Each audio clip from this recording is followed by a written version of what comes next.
Bismillahirrahmanirrahim. This is Muhammad Anwar, Registered Nurse Officer and Principal Medtech College of Nursing and Allied Health Science, Upperwadi.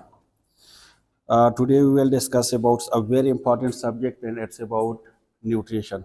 Nutrition है क्या, diet क्या है, nutrition क्या है, diet और nutrition में क्या डिफरेंस है। इसके अलावा फिर हम यूनिट फर्स्ट को डिस्कस करेंगे आज, which is about maternal nutrition. ये बहुत ज़्यादा इम्पॉर्टेंस है और जितने भी केसेस हॉस्पिटल में आते हैं this is due to unawareness about the maternal nutrition. अगर हम सिर्फ और सिर्फ मैटरनल न्यूट्रिशन के ऊपर काम करें तो हम मैटरनल मार्टरिटी रेट को भी कम कर सकते हैं। इसके अलावा हमारे पास जो इन्फेंट मार्टरिटी रेट है हम उसको भी कम कर सकते हैं, क्योंकि जो मोस्ट ऑफ कॉम्प्लिकेशन है चाहे वो मैटरनल यानी मदर से रिलेटेड हो या उसके बेबी से रिलेटेड हो, this is due to nutritional deficiency. क्योंकि हम वही न्यूट्रिशन जो एक नॉर्मल वुमेन को देते हैं ड्यूरिंग प्रेगनेंसी भी उसी के ऊपर हम फोकस करते हैं, मतलब उसमें हम कोई चेंजेस वगैरह नहीं लेकर आते। हालांकि प्रेगनेंसी में जो न्यूट्रिशन है उसकी नीड क्या हो जाते हैं, बढ़ जाते हैं, क्योंकि जो मदर है उसके अगर हम टिश्यू की बात करें तो उसके साइज़ वो भी इंक्रीज़ हो जाते हैं। इसके अलावा उसके अगर हम वेट की बात करें तो वेट भी इंक्रीज़ हो जाते हैं। अगर हम मेटाबॉलिक रेट की बात करें BMR तो वो भी इंक्रीज़ हो जाते हैं। एनर्जी की रिक्वायरमेंट भी ज़्यादा उसको रिक्वायर होते हैं एज़ कम्पेयर टू नॉर्मल जो लाइफ है, लेकिन हम डाइट उसको वही डाइट दे रही है जो पहले से उसको मिल रही है। तो इसके न सिर्फ मदर के जो हेल्थ है उसके ऊपर उसका असर होता है, बल्कि इसकी जो इन्फेंट है, बेबी है, उसके ऊपर भी उसकी डायरेक्टली और इनडायरेक्टली इसके ऊपर भी उसके इफेक्ट होते हैं। सबसे पहले we will define what is a diet and what is a nutrition. क्या दोनों सेम है? क्या है डाइट? क्या है? All food ji. देख, जब हमें भूख लगते हैं ना, जब हमें भूख लगते हैं और हम कोई भी फूड ले लेते हैं, so this is called diet. ठीक है, सिंपल डिफिनेशन ये है कि जब भी आपको भूख लगती है और आप जो भी डाइट ले लेते हैं तो हम उसको डाइट कहते हैं, जो भी फूड हो। ठीक है, लेकिन न्यूट्रिशन में और डाइट में फिर क्या मेन फर्क क्या है? न्यूट्रिशन वो डाइट है जो आपकी बॉडी की नीड के रिगार्डिंग आपको मिलते हैं।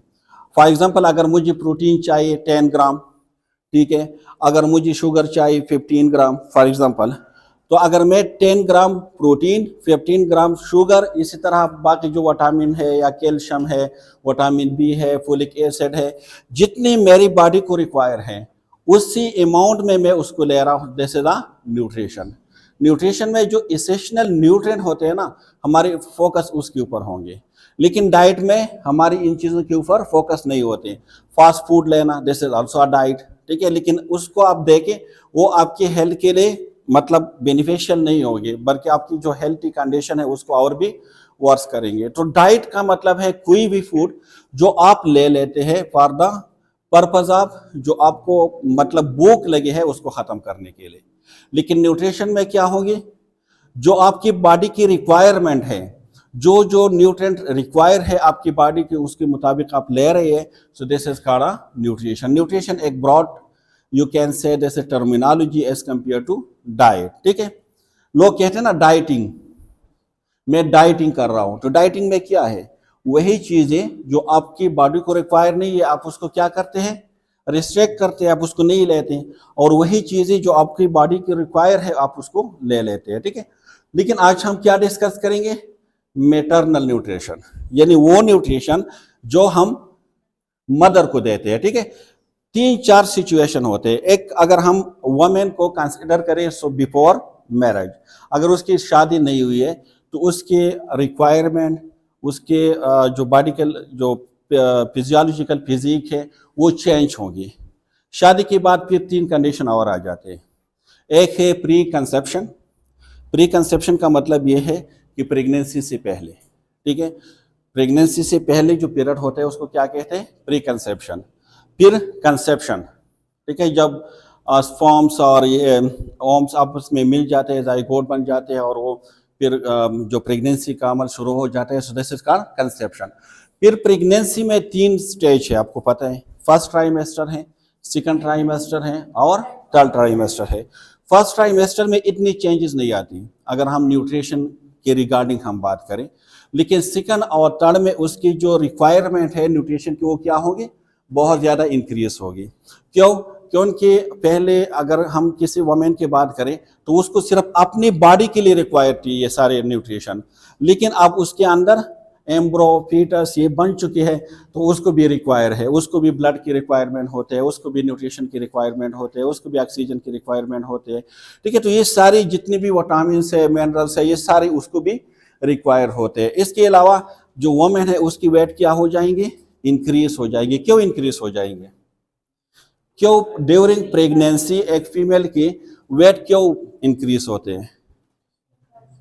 एक तो मैटरनल टिश्यू इन साइज की बात करें तो इनलार्ज होते हैं, और जी और क्या, बेबी की साइज वेट होते हैं ना। हम नॉर्मल कितनी वेट कंसिडर करते हैं उसकी, 3.5 तक।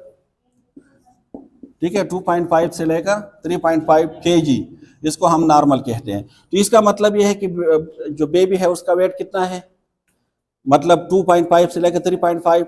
तो ये वेट डायरेक्टली इनडायरेक्टली जो मदर वेट है उस पर उसका इफेक्ट होगा ना, इंक्रीज। इसके अलावा प्लेसेंटा की अपनी वेट है ना। इसके अलावा जो मदर की अपनी जो टिश्यू है वो इनराश हो जाए। अभी हम डिस्कस करेंगे कि मतलब टोटल कितने वेट जो है वो इंक्रीज हो सकते हैं एक्सपेक्टेड, और फिर उसको हम डिवाइड करेंगे हर जो प्रेग्नेंट वुमेन है ना उसके लिए वेट के, अगर हम आइडल वेट की बात करें तो वो मुख्तलिफ होंगे। हम किस बेस पे उसको डिसाइड करेंगे कि इसके लिए इतना नॉर्मल वेट अगर इंक्रीज है तो इट्स ओके। किस चीज़ के ऊपर हम उसको मतलब कंसिडर कर सकते हैं, बीएमआई के ऊपर। ठीक है, अगर अंडर वेट है तो उसकी आइडल वेट हम कोशिश करेंगे कि ज़्यादा हो जाए। ठीक है, अगर नॉर्मल है तो उसके लिए अलग वो है हम निकालेंगे अभी। अगर ओवर वेट है, ओबेस है, तो हर एक जो प्रेग्नेंट वुमेन है उसके लिए अलग अलग वेट गेन आइडल वेट होंगे। ठीक है, क्लियर? जो ओवरव्यू है आपकी समझ में आ गई। और न्यूट्रिशन क्यों लाजमी है? क्योंकि एज अ नर्स एक बात याद रखें कि एज अ नर्स हमारे पास डिफरेंट टाइप के पेशेंट आते हैं। ये मैं यूनिट फर्स्ट के ऊपर मैं बात नहीं कर रहा, अभी मैं न्यूट्रिशन के ऊपर बात कर रहा हूँ कि हम न्यूट्रिशन को नर्सिंग में क्यों पढ़ते हैं, इसके इम्पोर्टेंस क्या है। ठीक है, तो एज अ नर्स आपको हर पेशेंट की डाइट के बारे में आपको पता हो। अगर कोई हाइपरटेंसिव पेशेंट है तो आप उसको जो डाइट उसको मिल रही है आपने उसको डाइट डेली बेस पे रिव्यू करना है। ठीक, आप हमेशा या गवर्नमेंट सेटअप या जो ये मतलब हमारे DHO टाइप के जो हॉस्पिटल है उसमें काम नहीं करोगे। आप जो है आगा खान में काम कर सकते हो, आप शौकत खाने में काम कर सकते हो, आप शिफा में काम कर सकते हो, आप जो है कैद आज़म हॉस्पिटल है, ज़ियाउद्दीन हॉस्पिटल है। ठीक है, मतलब मोस्टली वो हॉस्पिटल जो ऑलरेडी GCI रिकमेंडेड हॉस्पिटल है उसमें नर्स की जो मेन रिस्पॉन्सिबिलिटी है एवरी नाइट आप रिव्यू करते हैं पेशेंट की फ़ाइल को। तो फाइल में हम डाइट को भी देखते हैं कि पेशेंट को कौन सी डाइट मिल रही है। फिर पेशेंट की जो डाइट है उसको हम कंपेयर करते हैं उसके जो कॉम्प्लिकेशन है या उसकी जो मतलब डिजीज़ के कौन सी डिजीज़ के साथ है। अगर कोई पेशेंट है और वो हाइपरटेंसिव डिजीज़ के साथ है और उसको जो डाइट मिल रही है उसमें साल्ट यानी उसकी मकदार ज़्यादा है तो हम क्या करेंगे, लो सोडियम डाइट पे उसको कन्वर्ट करेंगे। इसी तरह अगर कोई पेशेंट हाइपरग्लाइसीमिक पेशेंट है, डायबिटीज़ पेशेंट है और उसको जो डाइट मिल रही है उसमें शुगर है तो आप क्या करोगे, उसको कन्वर्ट करोगे उस मतलब डायबिटिक्स जो डाइट्स होते हैं उसमें। तो डाइट का बहुत ज़्यादा रोल है किसी भी पेशेंट के डिजीज़ प्रोसेस में। तो नर्स को इसीलिए इसके बारे में नॉलेज होनी चाहिए क्योंकि नर्स सबसे ज़्यादा टाइम जो पेशेंट के साथ स्पेंड करते हैं।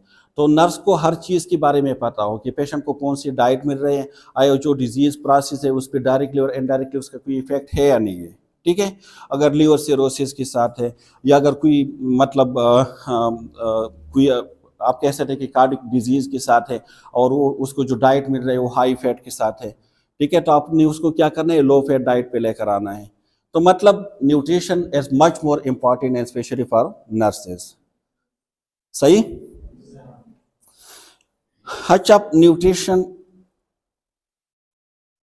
ड्यूरिंग प्रेगनेंसी देख, क्योंकि हम मैटरनल की बात आप कर रहे हैं ना, न्यूट्रिशन की डिफिनीशन तो आप समझ गए कि मतलब वो डाइट, वो इम्पोर्टेंट न्यूट्रिएंट जो आपकी बॉडी के रिक्वायरमेंट के मुताबिक हो। अब न्यूट्रिशन ड्यूरिंग प्रेगनेंसी, ये कह रहे हैं कि maternal diet and nutritional status have a directly impact on the course of pregnancy and it's outcome. दोनों पे उसका इफेक्ट है।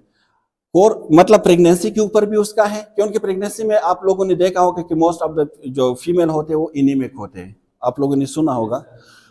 तो क्यों इनीमिक होते हैं, ठीक है, उसको हम आयरन सप्लीमेंट फिर देते हैं, फोलिक एसिड हम उसको एडवाइस करते हैं, ठीक है। तो डायरेक्टली प्रेगनेंसी के ऊपर भी उसका इफेक्ट है। और आउटकम, आउटकम क्या है, प्रेगनेंसी का आउटकम क्या है, बेबी है, ठीक है। तो बेबी की हेल्थ के ऊपर भी उसका डायरेक्टली इफेक्ट है और जो मैटरनल हेल्थ है उसके ऊपर भी उसका इफेक्ट है। मोस्ट ऑफ द प्रेगनेंसी जो है वो सक्सेसफुल नहीं होती, एबॉर्शन की तरफ जाते हैं। क्यों? डाइट डिफिशियंसी की वजह से, माल न्यूट्रिशन की वजह से। आप लोगों ने जो न्यूरल ट्यूब डिफेक्ट आप लोगों ने देखा होगा, स्पाइनल बाइफिड या एनेसेफेली जो जिसको कहते हैं, ठीक है, वो किस वजह से होते हैं? डाइट की वजह से, मोस्टली फोलिक एसिड की वजह से, ठीक है। तो मतलब ये है कि डाइट का डायरेक्टली प्रेगनेंसी के ऊपर और उसकी जो आउटकम है दोनों के ऊपर उसका इफेक्ट है। अगर कोई माल न्यूट्रिशन का मतलब ये है जो रिक्वायर है आपको डाइट और उसके मुताबिक आपको नहीं मिल रहा है, तो उसको हम क्या कहते हैं? डिफिशियंसी ऑफ डाइट, आप उसको कह सकते हैं, ठीक है। डेट आकर देख, माल न्यूट्रिशन की एक बात याद रखिए, अब ज्यादा भी खा रही है, this is also mall nutrition. Mall nutrition का मतलब ये नहीं है कि 2 रोटी की बजाय आप 1 रोटी खा रहे हैं, ठीक है। मतलब आप ज्यादा भी खा रहे हैं लेकिन जो न्यूट्रन आपको रिक्वायर है आप उसके मुताबिक नहीं रह रहे, आप सिर्फ समोसे खा रहे हैं। So this is not a nutrition, ठीक है। डाइट है लेकिन आप उसको बैलेंस न्यूट्रिशन नहीं कह सकते। बैलेंस न्यूट्रिशन वो न्यूट्रिशन है जो आपकी बॉडी की रिक्वायरमेंट के मुताबिक हो। फॉर एग्जांपल आपको 10 ग्राम प्रोटीन चाहिए और आप 50 ग्राम प्रोटीन ले रही है, सो क्या दिस इज बैलेंस डाइट? नहीं है, ठीक है। तो माल न्यूट्रिशन का मतलब यह है कि जो आपको रिक्वायर है, जो आपकी बॉडी की नीड के मुताबिक आपको वो न्यूट्रिएंट नहीं मिल रहा है, ठीक है। So malnutrition that occur in the early months of pregnancy affect development and the capacities of the embryo to survive. जो अगर पुअर न्यूट्रिशन है तो फिर जो later part of the pregnancy affect foetal growth. दो काम करते हैं। अगर अर्ली में हम उसको हम बात करें तो मोस्टली एबॉर्शन हो जाते हैं, जो एम्ब्रो है उसके ऊपर उसका इफेक्ट होता है। अगर लेटर हम उसके इफेक्ट दे के जो फेटल ग्रोथ है उसके ऊपर उसका इफेक्ट होते हैं, ठीक है। उसकी ग्रोथ फिर उस तरह नहीं होती जो नॉर्मल बेबी की ग्रोथ होते हैं, सही है। तो सिंपल ये है कि न्यूट्रिशन का इफेक्ट डायरेक्टली प्रेगनेंसी के ऊपर भी है और प्रेगनेंसी के आउटकम के ऊपर भी है, दोनों के ऊपर है, सही है। अब प्रेगनेंसी फिजियोलॉजी की अगर हम बात करें, ठीक है, प्रेगनेंसी फिजियोलॉजी जो चेंज लेकर आते हैं न्यूट्रिशनल नीड में, मतलब ऐसे कौन से प्रोसेस होते हैं जिसकी वजह से जो नॉर्मल रिक्वायरमेंट होते हैं न्यूट्रिशन की उसमें चेंज आ जाते हैं। तो now we will discuss about it. देख, सबसे पहले क्या है, मैंने पहली स्लाइड स्टार्ट करने से पहले आपको बताया था कि जो बीएमआर है उसमें चेंज आएंगे। बीएमआर क्या होंगे? इंक्रीज होंगे। बीएमआर जब इंक्रीज होगी तो आपको ज्यादा कैलोरीज की जरूरत होगी ना फॉर द एनर्जी, क्योंकि जितना बीएमआर इंक्रीज होगी इतनी ज्यादा कैलोरीज क्या होंगी? बर्न्स होगी, ठीक है। ज्यादा कैलोरीज बर्न्स होगी तो ज्यादा एनर्जी प्रोड्यूस होगी। तो इसमें क्या होता है कि अल्टर मेटाबॉलिज्म रेट क्या हो जाते हैं? Increase the basal metabolic rate. जब इंक्रीज होगी तो ज्यादा कैलोरीज क्या होंगी? बर्न्स होगी, तो बॉडी को ज्यादा की जरूरत होगी ना नॉर्मल से, ठीक है। By the 4 month of the gestation, देख मैंने पहले बताया था कि फर्स्ट ट्राइमेस्टर में इसकी नीड होती है लेकिन इतना ज्यादा नहीं, लेकिन फर्स्ट के बाद सेकंड और थर्ड में इसकी नीड ज्यादा हो जाती है। तो 4th मंथ ऑफ गेस्टेशन क्या है? This is the second trimester, ठीक है। And rise to 15 to 20% about the normal. अगर कोई नॉर्मल बीएमआर की बात करें तो इससे 15 से लेकर 20% ये ज्यादा मतलब इंक्रीज हो जाते हैं। तो इसका मतलब ये है कि इतने ज्यादा परसेंट में उसको कैलोरीज की भी जरूरत होंगी, ठीक है। और एक तो ये हो गया कि बीएमआर चेंज आते हैं, तो बीएमआर की वजह से न्यूट्रिशनल चेंज भी आते हैं। और क्या है? Alternate metabolism of nutrients. देख, एक तो बीएमआर इंक्रीज हो जाते हैं, बीएमआर के साथ जो न्यूट्रिएंट है उसके यूज़ भी ज़्यादा हो जाते हैं ना, जितने BMR ज़्यादा होंगे इतने इसकी यूज़ भी ज़्यादा होंगे। तो इसमें जो सबसे इंपॉर्टेंट चीज़ है फिर वो क्या है? फैट है। क्यों? क्योंकि ग्लूकोज जो है वो रिक्वायर होते हैं फॉर द बेबीज, और ग्लूकोज कहाँ से बनना शुरू हो जाते हैं? फैट से। ठीक है, तो आपने देखा होंगे ना कुछ जो वो है वोमेन्स है, उसके अगर आप मसल देखे वो वीक हो जाते हैं। ठीक है, क्योंकि उसमें जो स्टोर फैट्स है वो क्या हो जाते हैं? डिसॉल्व हो जाते हैं। तो इसीलिए उसको फैट्स की ज़्यादा ज़रूरत होती है। अगर प्रेगनेंसी में हम बात करें तो फैट्स जस्ट लाइक जिस तरह हम गाड़ी में पेट्रोल और ये ऑयल डालते हैं ना, इसी तरह वो काम करते हैं। ठीक है, क्योंकि वो क्या बना देते हैं? ग्लूकोज बना देते हैं। तो fats become the major source of the maternal fuel, making glucose available for the foetus. ठीक है, तो इसका मतलब क्या है कि फैट्स की जो नीड्स है वो ज्यादा हो जाते हैं। अच्छा, दूसरा कौन सी चेंज है जो आते हैं उसमें? GI। ठीक है, गैस्ट्रो जो इंटेस्टाइनल जो चेंजेस होते हैं, GIT में जो चेंजेस होते हैं, क्या क्या चेंजेस हो सकते हैं? उसको अगर नहीं भी देखोगे ना, क्या चेंजेस हो सकते हैं? आप लोगों ने आपके घर में तो कभी आपने तो देखा होगा, सुना होगा प्रेगनेंसी, उसमें कौन कौन सी चेंजेस आ सकते हैं? नाज़िया वोमिटिंग। नाज़िया वोमिटिंग क्यों होते हैं? उसके एक मैकेनिज्म है ना, क्यों होते हैं? इसमें देख, जो पेरिस्टालसिस मोमेंट होते हैं ना, वो क्या हो जाते हैं? स्लो हो जाते हैं।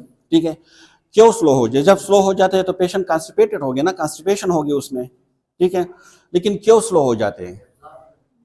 रीएब्जॉर्प्शन के लिए। ठीक है, देख हर चीज के बिहाइंड कुछ न कुछ रेशनल है, कुछ न कुछ रीजन है। ठीक है, अल्लाह ताला ने जो सिस्टम बनाया है ना, उसमें आप सिर्फ एक साइड पे आप नहीं देख सकते। अगर हम कहेंगे कि उसमें कॉन्स्टिपेशन होते हैं, ठीक है, तो this is not a good thing.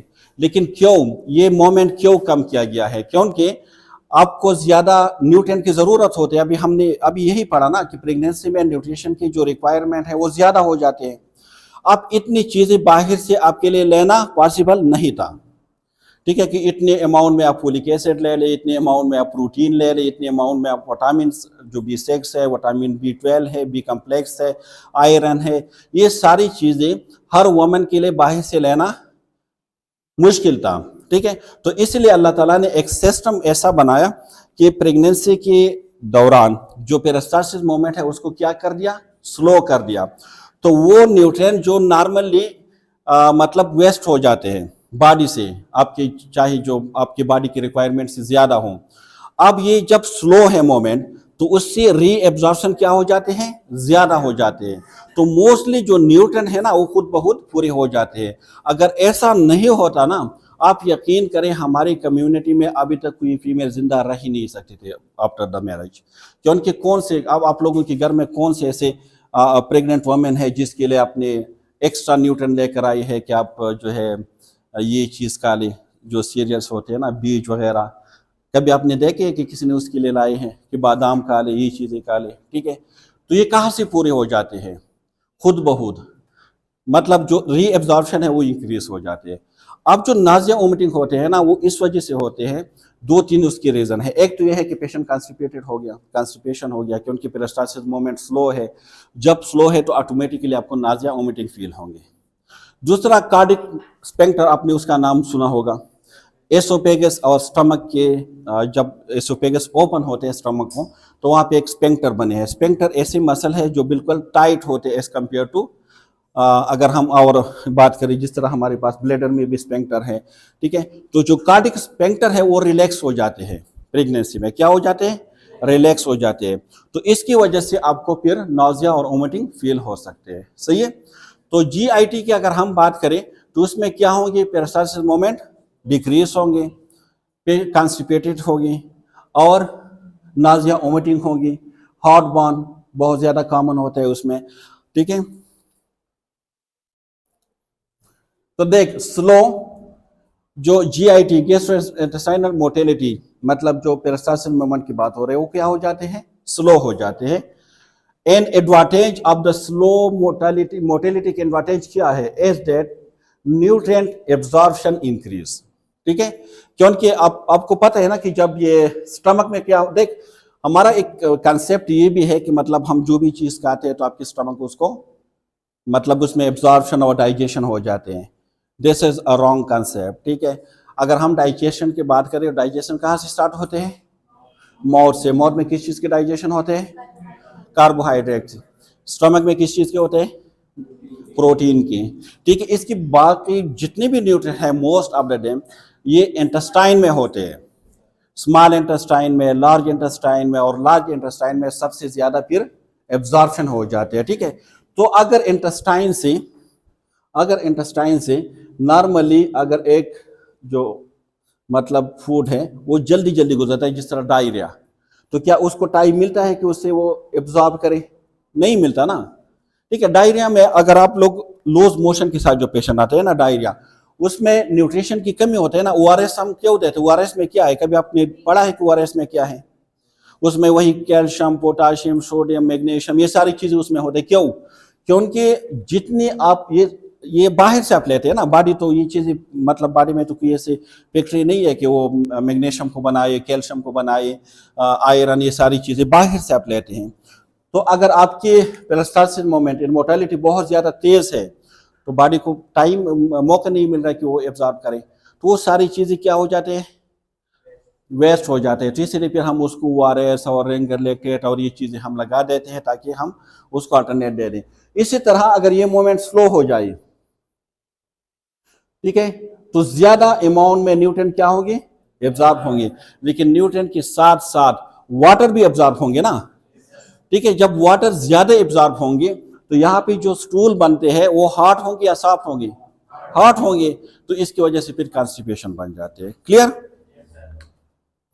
Nausea in vomiting हो जाते हैं। देख, एक जितने भी साइन सिम्टम होते हैं ना, कि आप लोग फिर एशियन में पढ़ोगे, आई डोंट नो कि थर्ड सेमेस्टर में है या कौन से सेमेस्टर में आप वहां पे पढ़ोगे, तो इसमें इन चीजों को एक दूसरे के साथ क्या करना है? रिलेट करना है, ठीक है। अगर आप रिलेट करोगे तो आसान बन जाएगी आपके लिए। फॉर एग्जांपल आपको ये पता चला कि मोटेलिटी डिक्रीज हो जाते हैं।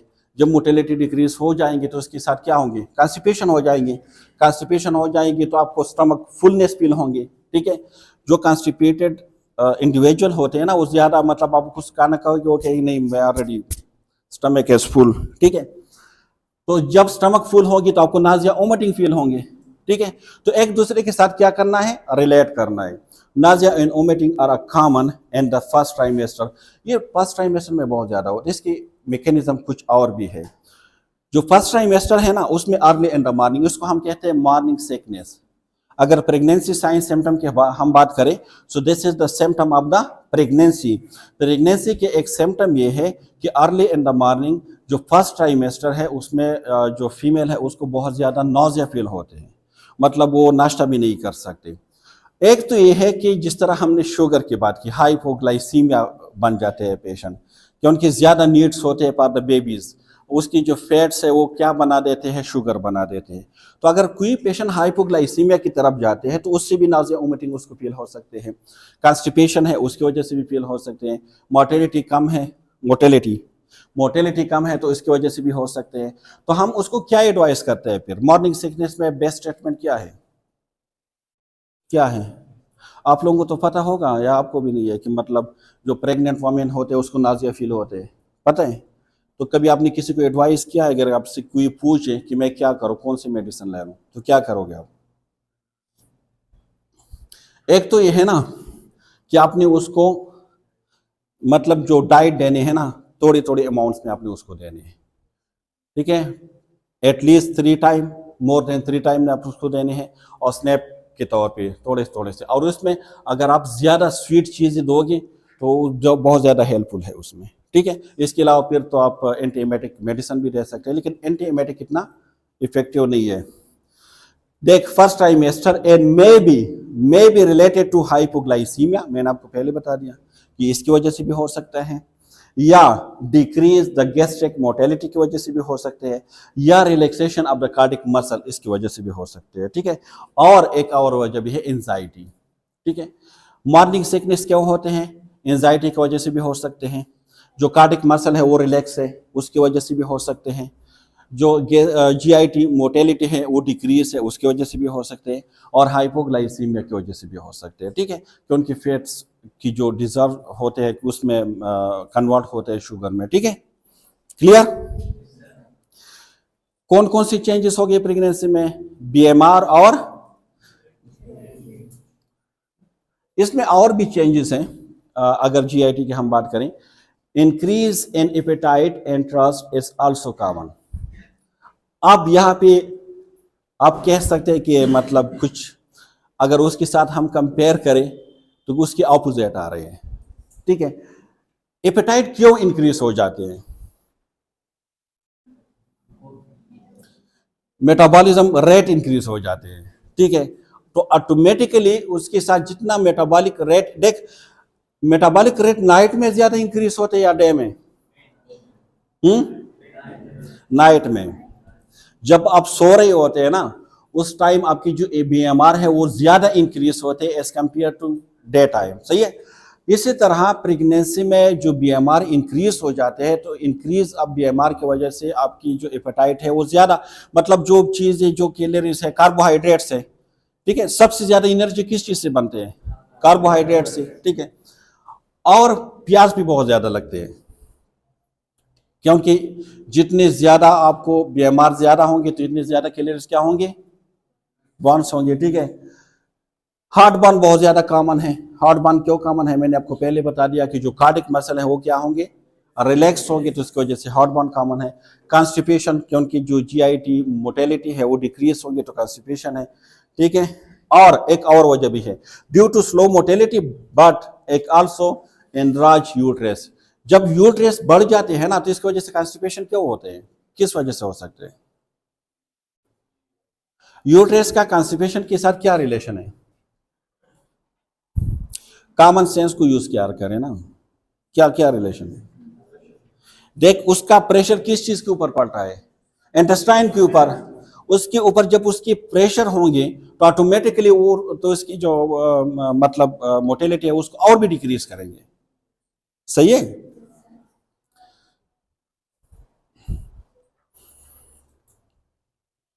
एक और चेंज उसमें आते हैं, क्या? ब्लड वॉल्यूम में। ब्लड वॉल्यूम में चेंज आते हैं। देख, प्रेगनेंसी में मैंने आपको कह दिया था कि ज्यादातर जो प्रेग्नेंट वुमेन है वो क्या हो जाते हैं? एनेमिक हो जाते हैं। क्यों? देख, उसको हम हीमोडाइलेशन भी कहते हैं। उसकी दो वजह है। एक तो यह है कि नो डाउट उसकी जो बेबी है, जो पेटस है, उसको भी ब्लड की रिक्वायरमेंट होते हैं। उसको ब्लड कहाँ से मिलते हैं? मदर से मिलते हैं ना। जब मदर से ब्लड मिलते हैं तो ऑटोमेटिकली उसकी ब्लड कम हो जाएंगे ना उस पर, अगर हम उसकी बात करें। लेकिन मेन ये है कि उसमें ब्लड वॉल्यूम क्या हो जाते हैं? इंक्रीज हो जाते हैं। पिछले स्लाइड में हमने ये बात की ना कि उसको ज्यादा प्यास लगते हैं, मतलब उसको ज्यादा फ्लूइड की जरूरत होती है। जब वो ज्यादा फ्लूइड लेंगे, इसके साथ वो जो H2O रिटेंशन है, ADH भी उसमें भी इन्वॉल्व होते हैं, तो क्या हो जाते हैं? उसमें ब्लड वॉल्यूम इंक्रीज हो जाते हैं। जब ब्लड वॉल्यूम इंक्रीज हो जाएंगे तो उसमें जो नॉर्मल, अगर हम आयरन की बात करें तो वो कम आपको लगेंगे या ज्यादा? कम लगेंगे ना। तो इसको हम हीमोडाइलेशन कहते हैं। इसका मतलब यह है कि आपके पास एक ग्लास में पानी है, ठीक है, और उसमें आपने 1 जो टीस्पून है आपने उसके ऊपर अंदर शुगर डाल दी है, तो मीठा है ना, लेकिन उसमें 1 गिलास और पानी आप डाल दो। शुगर तो आपने कम या ज्यादा नहीं की, अब आपको मीठा लगेगा या नहीं लगेगा? नहीं लगेगा ना। क्यों? शुगर को आपने कम किया था।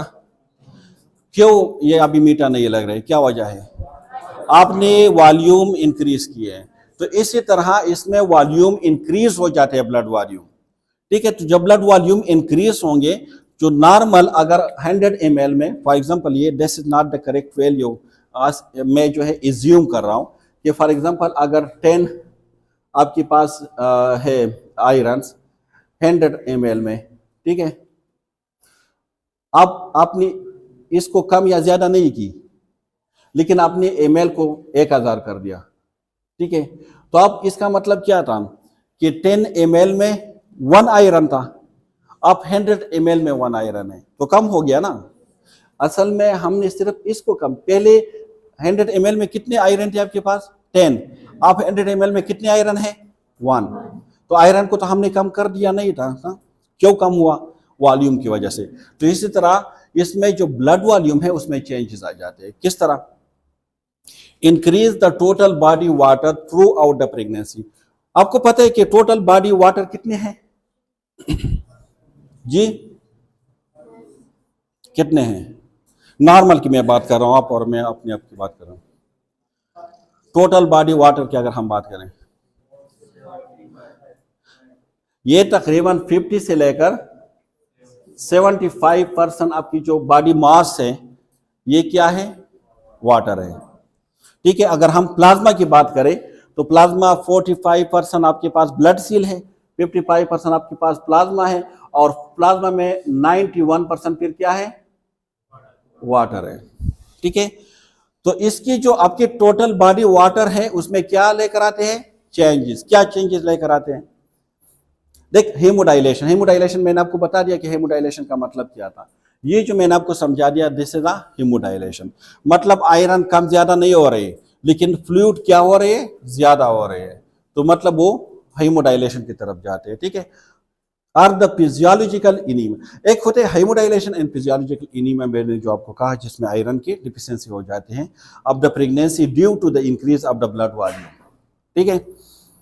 माइनर एडीमा हो जाते हैं, but the in pregnancy minor oedema is a consider normal. लेकिन अगर एडीमा के साथ पेशेंट हाइपरटेंसिव है, उसकी बीपी इंक्रीज हो रही है, या प्रोटीन यूरिया है, उसकी यूरिन में प्रोटीन है, फिर हम उसको नॉर्मल नहीं ले सकते। फिर उसको हम क्या लेंगे? क्या लेंगे? इस कंडीशन को हम क्या कहते हैं? This is a very very dangerous condition. और इसमें आपके पास सिर्फ एक ही उसका यू कैन मैनेजमेंट कि आप उसकी एबॉर्शन करवा दें। क्या है? Eclampsia and pre eclampsia. ठीक है। एक्लेम्शिया और प्री एक्लेम्शिया, देख उसमें एडीमा होगी, लेकिन एडीमा के साथ साथ प्रोटीन यूरिया और हाइपरटेंसिव, तो इसको कहते हैं प्री एक्लेम्शिया। लेकिन अगर उसके साथ फैट्स भी है, क्या? Fats, so then it will be eclampsia. Eclampsia और प्री एक्लेम्शिया को सिंपली अगर आप उसको डिफ्रेंशिएट करना चाहते हैं, उसमें बहुत और भी चीजें हैं, लेकिन सिंपल समझाने के लिए कि अगर फैट्स है so then it will be eclampsia, अगर नहीं है तो then it will be pre eclampsia. Clear?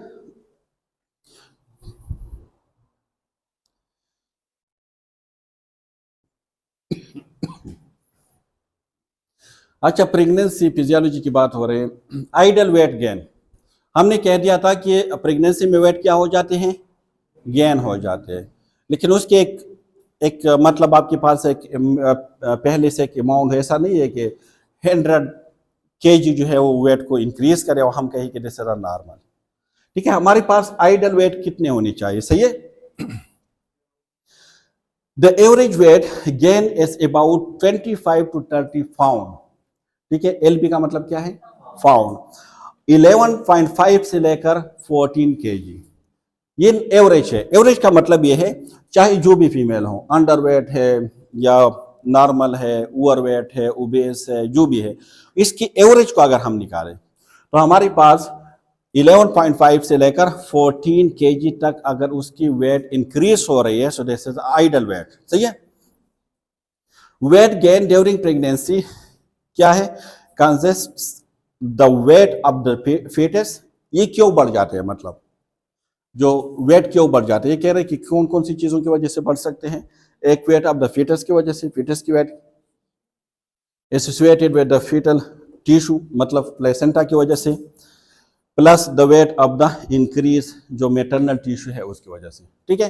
तो वेट क्यों इंक्रीज हो जाते हैं? कि उनके fetus का अपना वेट है उसकी वजह से, प्लेसेंटा की वजह से, और जो मेटरनल यानी मदर की अपनी जो टिश्यू है वो एनलार्ज हो जाते हैं इसकी वजह से। क्लियर? आइडल वेट गेन की बात हो रही है। So recommendations for the weight gain are divided into 3 categories. 3 categories में उसको डिवाइड किया गया है। कौन कौन से हैं? Based on the women's pre pregnancy weight, BMI. Pre pregnancy weight का मतलब क्या है? हम बीएमआई निकालते हैं ना पहले, कि उसकी पहली बीएमआई क्या है। देख, जब भी फर्स्ट टाइम एंटीनेटल केयर के लिए पेशेंट हमारे पास आते हैं तो हम उसको वेट करते हैं, और उस वेट को मेंशन कर देते हैं, क्योंकि बाद में ये वेट हम इसीलिए करते हैं कि इस वेट की बेस पे फिर हम डिसाइड करेंगे कि जो वेट गेन हो रहे हैं दिस इज आइडल वेट और नॉट। सही है। तो आपने क्या करना है, pre pregnancy weight, the weight categories is determined by using body mass index BMI। ठीक है। BMI को किस तरह कैलकुलेट करते हैं, आपको पता है किस तरह कैलकुलेट करते हैं? Weight in kg divide by metre square. एक और फार्मूला है, weight in divide by height in inches multiply by 703। लेकिन सबसे आसान फार्मूला ये है कि weight kg divide by metre in square. ठीक है। इससे आपके पास BMI आएंगे। BMI फिर अगर BMI आपके पास मुख्तलिफ है, मुख्तलिफ बुक्स बता रहे हैं, लेकिन मोस्टली जो है कि अगर 18.9 से कम है तो हम उसको क्या कहते हैं, अंडरवेट। कुछ बुक कह रहे हैं कि अगर 18 से कम है, कुछ कह रहे हैं कि अगर 18.5 से कम है, कुछ कह रहे हैं कि अगर 19 से कम है। लेकिन आप उसको सिंपली कंसिडर करें कि अगर 18 से कम है तो हम उसको क्या कहेंगे, अंडरवेट। ठीक है। आप यही 18.9 से लेकर कुछ बुक कह रहे 24.9, कुछ कह रहे 25।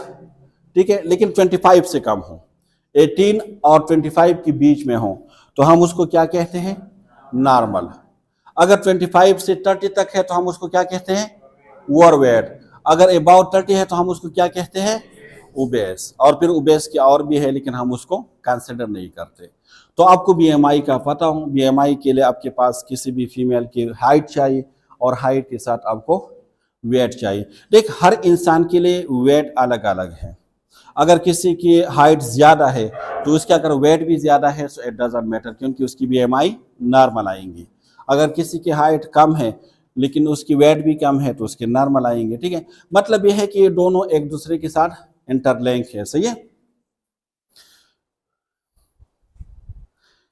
The range for women's carrying twins. अब ये तो जो हमने अभी बात की कि 11.5 से लेकर 14 kg तक उसकी वेट गेन होते हैं, लेकिन कभी कभार ट्विंस के साथ होते हैं। ट्विंस को तो पता है ना आपको, जब दो बच्चे होते हैं। सही है। तो इसमें क्या है कि the range for women carrying twins is फिर 16 से लेकर 20 kg तक उसकी वेट बढ़ सकते हैं। नॉर्मल फार्मूला है ना, 2.5 से लेकर 3.5 तक आप उसके साथ ऐड किया करें। ठीक है।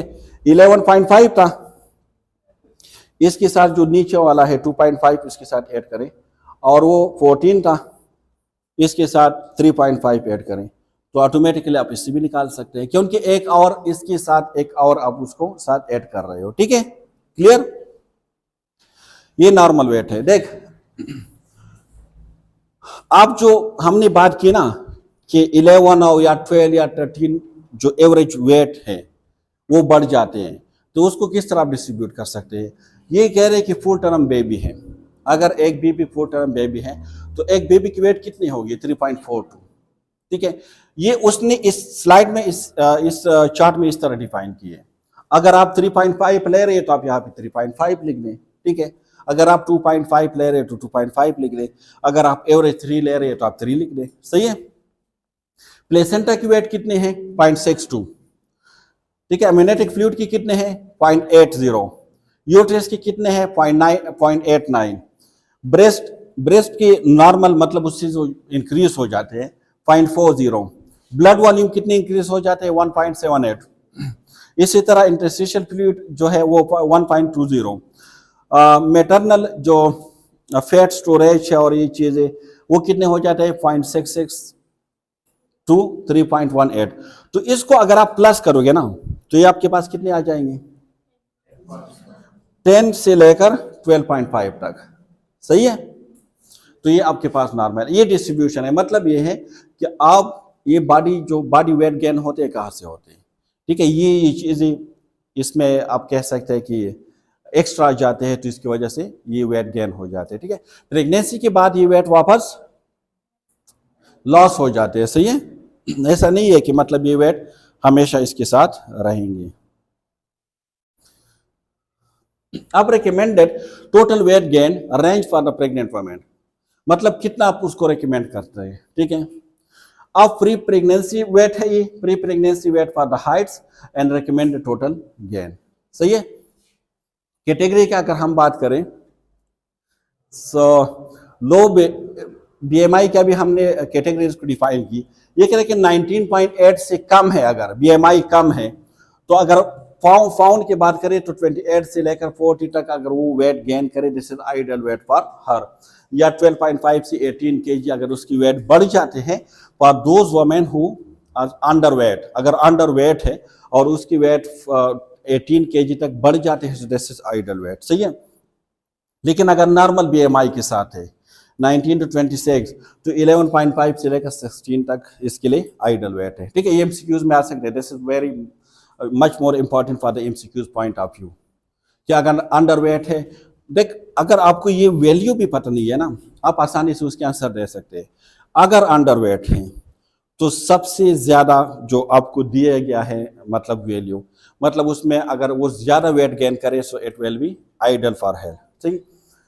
फिर क्या है, अगर बीएमआई 26 और 29 के दरमियान है, मतलब ओवर वेट है, उसको क्या कहते हैं ओवर वेट, तो ये 7 से लेकर 11.5 तक वो अगर वेट गेन करे सो it will be ideal gain weight gain for her.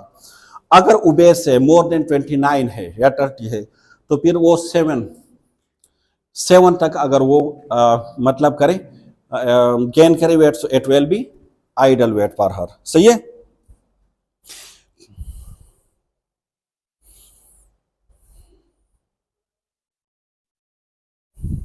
यहां तक तो हमने बात की कि मतलब क्यों न्यूट्रिशन इंक्रीज हो जाते हैं, क्यों बीएमआई इंक्रीज हो जाते हैं, कौन से फिजिकल फिजियोलॉजिकल इमोशनल चेंजेस आ जाते हैं ड्यूरिंग प्रेगनेंसी, कौन कौन से सिस्टम में चेंजेस आ जाते हैं, वो सारे हमने डिस्कस की।